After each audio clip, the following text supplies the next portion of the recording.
Magandang araw po, Ginoong Marcelo. Magandang araw. Anong sadyang?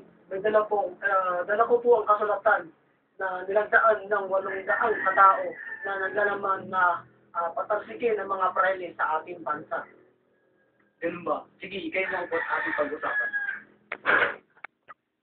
Ito na po ang kasulatan na naglalaman ng dagdag ng 800 katao sa ating bansa. Akin at aking babasahin.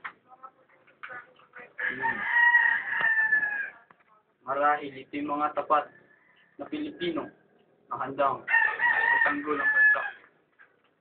Tama po ang sinabi. Yung mga taong yan ay handa silang lumaban para mapatalsik ang mga praile sa ating bansa na handang manakaw sila sa ating bansa. Sige, aking mamarapatin. Maraming salamat sa iyo. Maraming salamat din, Ginoong Marcelo. Ako na po ay yayain na po. Maraming salamat.